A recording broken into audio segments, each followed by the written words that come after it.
Hi friends, learn with fun channel में आपका हार्दिक स्वागत। दूसरी इकाई 8वीं कक्षा हिंदी सुलभ भारती। हिंदी सुलभ भारती में जो 2 नंबर का पाठ है, पाठ का नाम है 2 लघु कथाएं। 2 लघु कथाएं। इस पाठ के नीचे पेज नंबर 27 से लेकर 29 तक जो भी सवाल आए उन सभी सवालों के जवाब हम आज के वीडियो में लेने वाले। चलो तो शुरू करते हैं इस पाठ में आए सभी सवालों के जवाब। यहाँ पर हमें दिया है मौलिक सृजन। मौलिक सृजन में विनम्रता सारे सद्गुणों की नींव है, विषय पर अपने मन के भाव लिखो। विनम्रता सारे सद्गुणों की नींव है, इस विषय पर अपने मन के भाव लिखने। तो इस प्रकार हम अपने मन के भाव लिख सकते हैं। विनम्रता का अर्थ अहंकार या घमंड से दूर रहना है। अपनी काबिलियत और धन दौलत के बारे में शेखी ना करना है। विनम्रता के अभाव में लड़ाई झगड़े की संभावना अधिक होती है। यदि व्यक्ति विनम्र होता है, शांत होता है, तो यह उसकी शक्ति है जो उसे ऊर्जा प्रदान करती है, क्योंकि विनम्रता ही सारे सद्गुणों की नींव है। यदि मनुष्य विनम्रता से जीवन जीना सीख ले तो अनेक परेशानियों का सामना हंसते हुए कर सकता है। विनम्र व्यक्ति के सामने कठोर हृदय वाले व्यक्ति भी झुक जाते हैं। जो व्यक्ति अपने जीवन में विनम्र रहता है उसका समाज में अस्तित्व हमेशा बना रहता है। इसलिए कहा गया है विनम्रता सारे सद्गुणों की नींव है।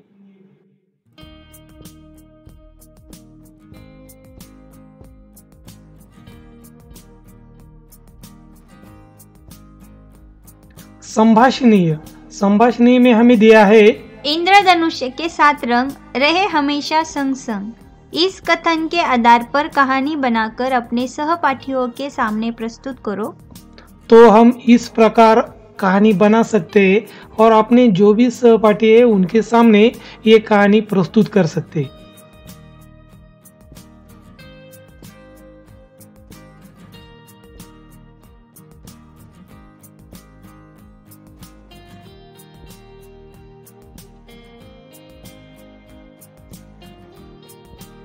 इसी के आगे हमें श्रवणीय में दिया है किसी समारोह का वर्णन उचित विराम बलाघात तान अनुतान के साथ एकाग्रता से सुनो और यथावत सुनाओ।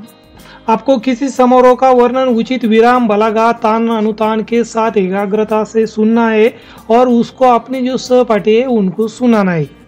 यहाँ पर मैंने दिया है, आप ये पढ़ सकते हो, इसको सुन सकते हो और बाद में आपकी जो सहपाठी है उनके सामने इसे प्रस्तुत कर सकते हो।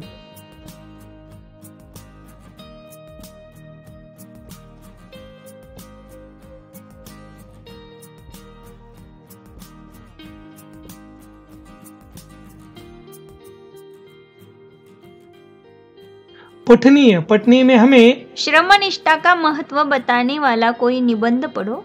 आपको श्रमनिष्ठा का महत्व बताने वाला कोई निबंध पढ़ना है। यहाँ पर मैंने श्रमनिष्ठा का एक निबंध दिया है, आप इसे भी पढ़ सकते हो।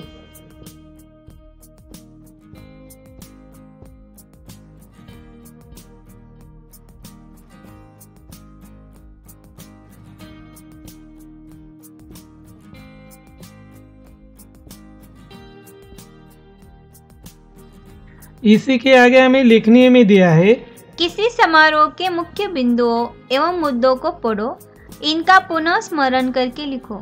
आपको किसी समारोह के मुख्य बिंदुओं एवं मुद्दों को पढ़ना है और उनका पुनः स्मरण करके उनको लिखना है। यहाँ पर मैंने समारोह के कुछ मुद्दे दिए, आपको इनको पढ़ना है और बाद में पुनः स्मरण करके फिर से इसे न देखते हुए आपको इनको लिखना है।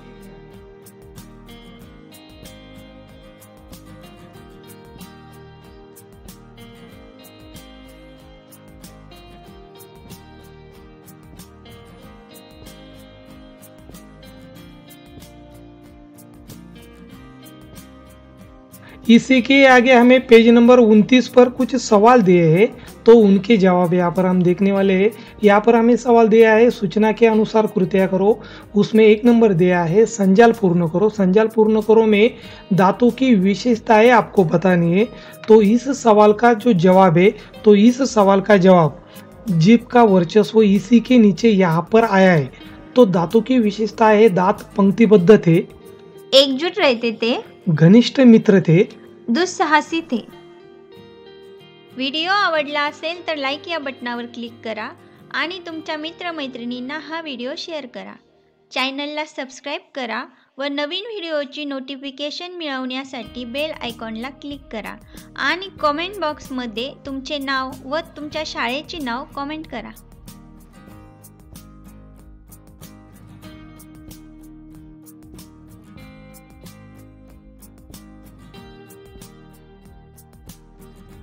इसी के आगे हमें 2 नंबर दिया है उत्तर लिखो। उत्तर लिखो में हमें 1 नंबर दिया है जीभ द्वारा दी गई चेतावनी। तो इस सवाल का जवाब, ये जो लेखनी है, लेखनी के बाजू में यहाँ पर इस सवाल का जवाब आया है। तो जीभ द्वारा दी गई चेतावनी है डॉक्टर को बुलाओ। दंत चिकित्सक एक एक करके सबको बाहर निकाल देगा, मुझे तो छुएगा भी नहीं, तुम सब बाहर दिखाई दोगे।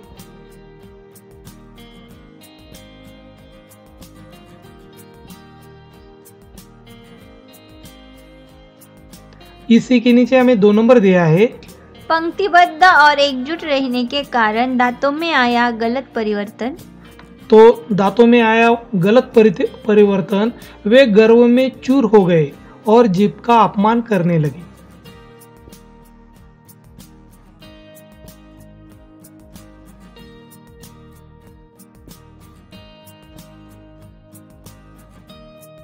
इसी के नीचे हमें 3 नंबर दिया है विधानों के सामने चौखट में सही अथवा गलत का चिन्ह लगाओ। ये जो वाक्य है ये सही है या गलत है, आपको यहाँ पर लिखना है। 1 नंबर दिया है जीवा ने अविवेकपूर्ण उत्तर दिया। ये जो वाक्य है तो ये वाक्य गलत है। तो सही वाक्य क्या है, तो जो पटनी है, पटनी के बाजू में ये वाक्य है, यहाँ पर दिया है जीवा ने विवेकपूर्ण उत्तर दिया और यहाँ पर दिया है हमें अविवेकपूर्ण उत्तर दिया, इसलिए ये वाक्य गलत है। इसी प्रकार 2 नंबर है दांत घमंडी थे, ये वाक्य सही है। लेखनी के बाजू में यहाँ पर ये वाक्य आया है। 3 नंबर है सभी अपराधियों को नियमानुसार सजा नहीं हुई, तो ये जो वाक्य है ये वाक्य गलत है। ये जो चित्र है इस चित्र के नीचे यहाँ पर सही वाक्य आया है। और 4 नंबर है ठेकेदार पुराना था, तो ये जो वाक्य है ये वाक्य गलत है। तो सही वाक्य नींव, इसके नीचे यहाँ पर सही वाक्य आया है।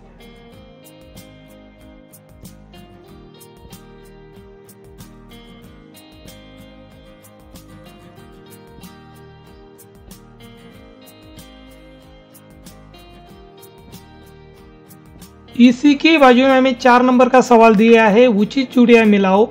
यहाँ पर उचित जुड़िया आपको मिलानी है। 1 नंबर दिया है बहुमंजिला, तो इसकी उचित जुड़ी है इमारत। या ये जो नींव है इस नींव के नीचे यहाँ पर दिया है बहुमंजिला इमारत, इसलिए बहुमंजिला की सही जुड़ी है इमारत। इसी प्रकार अधिकारी भ्रष्ट, नया ठेकेदार ईमानदार, सार्वजनिक समारोह सम्मान। यहाँ पर ईमानदारी का समाचार चारों तरफ फैल गया, उनका सार्वजनिक समारोह में सम्मान किया गया, इसलिए सार्वजनिक समारोह उसकी उचित जुड़ी है सम्मान।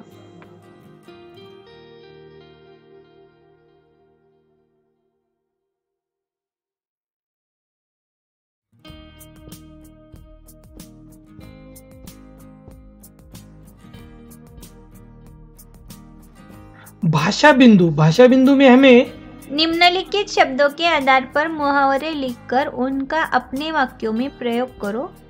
ये जो शब्द है इनके आधार पर आपको मुहावरे लिखने हैं और उनका वाक्य में प्रयोग करना है।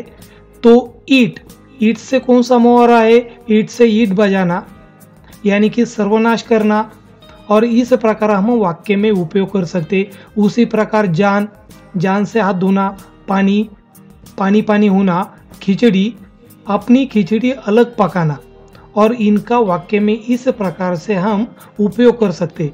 अगर आपको लगता है मैं दूसरा वाक्य बना सकता हूँ तो आप दूसरा भी वाक्य बना सकते हो, लेकिन इस मुहावरे का उपयोग करके।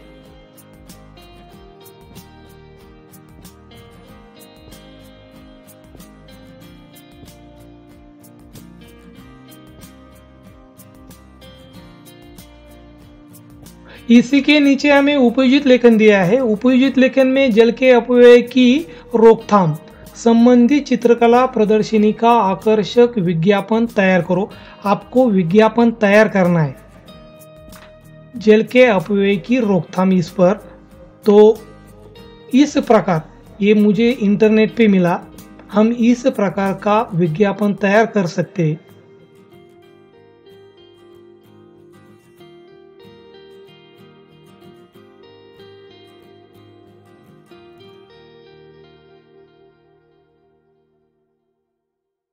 मैंने समझा, मैंने इस पाठ से समझा। जोशी जी की नींव कथा से मैंने समझा कि बुराइयों का परिणाम सदैव बुरा होता है। हमें सदैव बुरे कार्यों से दूर रहना चाहिए और दूसरों को भी यही शिक्षा देनी चाहिए। जीव का वर्चस्व कथा से मैंने समझा कि हमें सदैव विनम्रता से कार्य करना चाहिए। कठोरता का परिणाम सदैव बुरा होता है। अहंकार से हमेशा हमारा सिर नीचा ही होता है।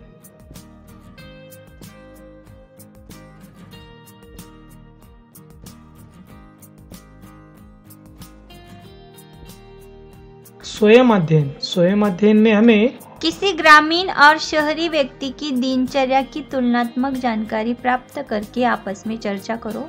आपको किसी ग्रामीण और शहरी व्यक्ति की दिनचर्या की तुलनात्मक जानकारी प्राप्त करके उसके ऊपर आपको चर्चा करनी है। सिर्फ आप चर्चा के लिए ये जो मुद्दों का इस्तेमाल आप चर्चा में कर सकते हो। ग्रामीण व्यक्ति की दिनचर्या और शहरी व्यक्ति की दिनचर्या।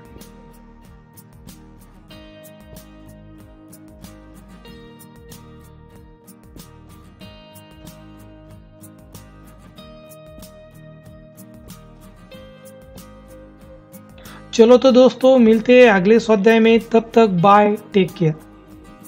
चॅनलला सबस्क्राईब केलं नसेल तर सबस्क्राईब या बटनावर क्लिक करा। व्हिडिओ आवडला असेल तर लाईक या बटनावर क्लिक करा आणि तुमच्या मित्रांना शेअर करा।